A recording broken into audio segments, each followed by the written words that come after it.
If you wake up anxious before your feet even hit the floor, it is not your life, it is your nervous system doing exactly what it has been trained to do. Today, I'm going to show you 5 simple habits that can retrain that system in under 15 minutes. Most people start their mornings in reaction mode without even realizing it. The phone goes on, the information floods in, and the tone for the entire day is already set. We tend to think of stress as something unavoidable, like a hidden cost of modern life. But both ancient wisdom traditions and modern neuroscience are pointing to something very different. Stress is not something that happens to you. It is how you respond to what happens. That one shift in perspective changes everything. So let's walk through 5 simple habits that will completely transform your relationship with stress, starting right now. If you've ever felt that morning anxiety, this is the part that matters most. Chronic stress is not just uncomfortable, it is quietly dismantling your health, your focus, your relationships, and your ability to enjoy the life you are actually living. The American Psychological Association has repeatedly shown that long-term stress contributes to heart disease, disrupted sleep, weakened immunity, and even cognitive decline. So when I say these habits can transform your life, I mean that in a very literal and measurable sense. Let us get into it. So let's walk through 5 simple habits that will completely transform your relationship with stress, starting right now. Habit number 1 is what I call the morning anchor. Most people hand their first 30 minutes of the day over to external noise. This is where it starts to go wrong. When you open your inbox and see 17 unread emails, your nervous system is already reacting before you've even decided how you want to feel. Social media, news, emails, other people's emergencies. And then they spend the rest of the day feeling reactive, scattered, and overwhelmed. Ancient Stoic philosophers like Marcus Aurelius began each day with deliberate reflection, mentally preparing for challenges ahead before those challenges arrived. Modern research on something called implementation. Intentions shows that when you pre-decide how you will respond to stress, you dramatically reduce its impact when it actually shows up. Your morning anchor is simply 10 to 15 minutes of intentional activity before you consume any external input. That could be journaling, meditation, stretching, or sitting quietly with your thoughts. The format matters less than the consistency. You are training your brain to lead the day rather than react to it. Habit number 2 is conscious breathing. And I know you have heard this before, so stay with me, because what most people do not realize is how specifically and deliberately you need to practice this to actually rewire your nervous system. And this is something you can notice in real time if you pay attention. When stress hits, your body activates its fight or flight response. Your heart rate spikes, your muscles tighten, and your brain shifts into survival mode.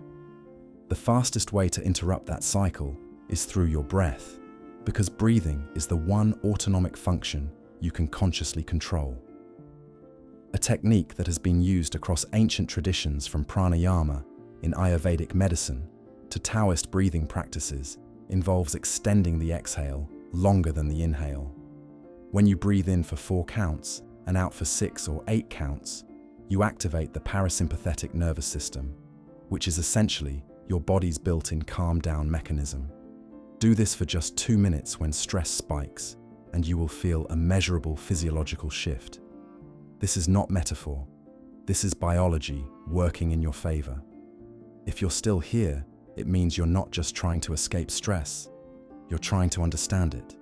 And that's exactly what changes things. Habit number 3 is movement as a reset tool, and this one is criminally underused. We treat exercise as something we do for our bodies, but the research is incredibly clear that movement is one of the most powerful modulators of stress chemistry in existence.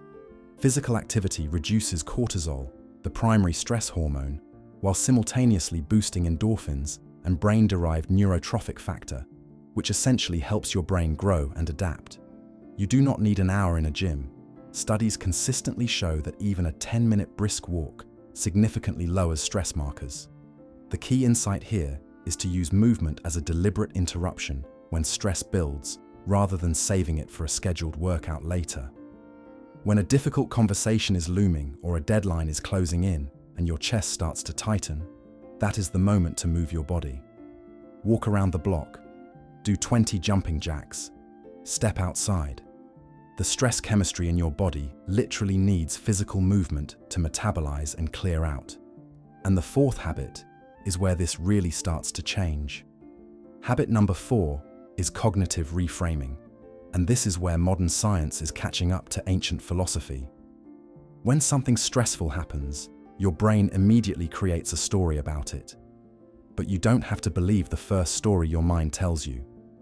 You can step back and notice it, like watching a thought instead of becoming it. Both mindfulness traditions and modern neuroscience point to this same skill, observing your thoughts instead of identifying with them. And that small shift creates just enough space to respond differently. That narrative is not objective reality. It's like a train of thought. You can notice it arriving without stepping on and letting it take you somewhere you didn't choose to go. The practice is simple, but requires repetition. When you notice stress rising, pause and ask yourself 3 questions. Is this interpretation definitely true? What is the worst realistic outcome, and could I handle it? And what would I tell a close friend in this exact situation? That third question is particularly powerful because we are almost always kinder and more rational when advising others than when dealing with our own challenges. Habit number 5 is what researchers call social regulation, and what ancient cultures simply called community. Human beings are wired for connection at a neurological level. When you feel genuinely seen and supported by another person, your body releases oxytocin, which directly counteracts the cortisol stress response. The problem in modern life is that we have confused digital connection for actual connection. Having hundreds of followers does not protect you from the physiological effects of isolation. What matters is depth, not breadth. Even a single meaningful relationship where you feel safe to be honest and vulnerable creates a measurable buffer against chronic stress. The habit here is to deliberately invest in those relationships, not just maintain them passively. That means real conversations, asking better questions, being genuinely present rather than distracted. And sometimes it means being the one who reaches out first, even when stress is tempting you to retreat inward. Now here is the deeper principle tying all 5 of these habits together, and this is really the most important takeaway from today. Stress itself is not the enemy. Your nervous system's stress response evolved to help you survive, to sharpen your focus in a genuine crisis, to mobilize energy when you truly need it. The problem is that modern life triggers that same ancient mechanism constantly, for emails and traffic and social comparisons and deadlines, situations that are not life or death, but your body treats them that way.